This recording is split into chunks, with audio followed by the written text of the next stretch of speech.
Thank you very much for having me here today. We're here to talk about the future of selling, and it really is tied to technology. So it really is about combining the whole art and science and where we're taking it to ensure that we're still connecting as human beings.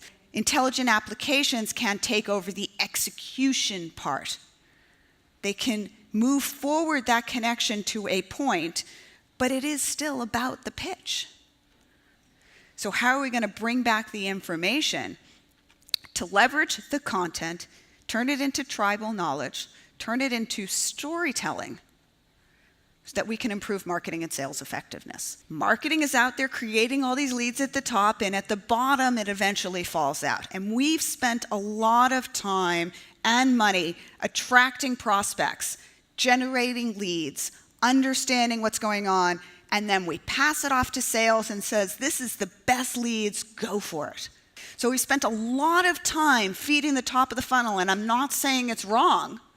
I'm just saying we need to flip that attention to the bottom of the funnel, because we have to focus on enabling the persuasion process, the purchase process. And we have to build a level of trust when we get through that next stage. So when we do talk about the bottom of the funnel, this is where we have to spend more time. This is where we have to spend more time and attention with tools and technologies and content so that we're able to move them through the process, through persuasion, through purchase, through advocacy.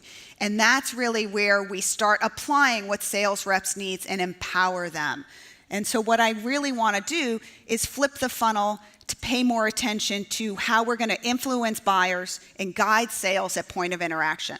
And so if we put purchase at the center, and that's where we're going to pay attention to proposals and pricing and the right information from that standpoint. But what are we doing to help them in the persuasion stage? What are we doing to help them in the consideration stage? Because now we're talking about a collaboration between marketing and sales sales historically really hasn't had much help. And so we really need to move it forward so that they're able to deliver the right information at the right time in the right format so that the audience pretty much understands what they're trying to get at. And what I really want to do is apply that to the process that the sales rep is in. And so when you're taking a look at a lot of these technologies around sales reps and the sales process and where they are within the sales stage, not all content is created equal.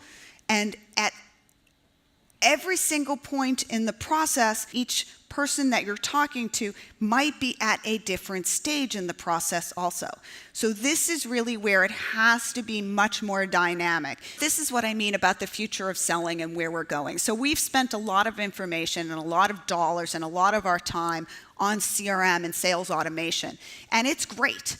And I have implemented several of those systems, and I don't regret them. Your sales reps might not use them, but that's besides the point. So what are we trying to do to fix that situation? Well, if we take a look at where we are with systems of record, that's great for territory alignment, opportunity management, compensation, sales processes. Fantastic. But let's complement that with systems of record that provide more of the right information. That's where the analytics comes into play. That's where a lot of the sales enablement tools that you're here learning about come into play. And that's really where the intelligent automation can really help the process, because systems of record are very internal, transactional. And really where we have to move this whole game is to be much more customer facing. So we talk about the buyers being much more informed. If we take a look at more customer facing, interactive, personalized types of technologies, that's really where we're going to be disruptive in that sales process. And that's what's most important to the future of selling. It's not the storytelling, it's not the intelligent automation, it's not the analytics, it's putting it all together. And so what these systems are doing in the future is it really is all about a three-pronged approach. So you've got prescriptive analytics that recommends a specific action. What should the sales reps do at this point in time in the process that they're at? Their persuasion, their consideration, that's what's most important. Dynamic content, I said enough of it. It's about the right information at the right time. It's about chunking it up. It's about gathering that tribal knowledge so that everyone has the right information to guide the sales reps and your customer to purchase.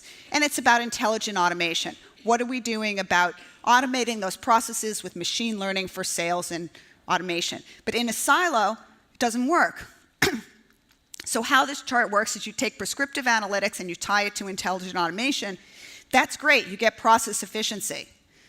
You take prescriptive analytics with dynamic content, you've got actionable insight. But if you don't automate that actionable insight, it ain't going to get you anywhere. So you want to take dynamic content and tie it with intelligent automation, you've got performance effectiveness. You put it all together, that's really where we're going to take the future of selling and sales enablement. Because you can't tell me you don't want actionable information tied to process efficiency and performance effectiveness. If I could sell you that tomorrow, I'd be the best sales reps in the world because everyone would buy it. So that's what we have to put in place for our sales reps. Because fundamentally, it's about targeting the right accounts so that they can dynamically engage and optimize with prescriptive guidance. So it really is about taking the right accounts with the right dynamic content and the guidance, and that's what sales enablement tools do.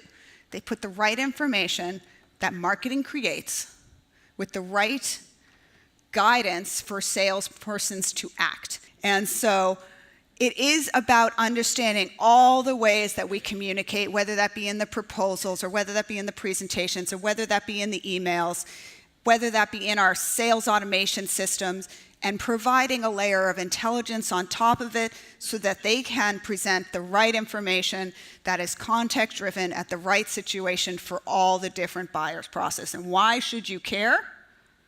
Is the fact that it is a disruptive technology.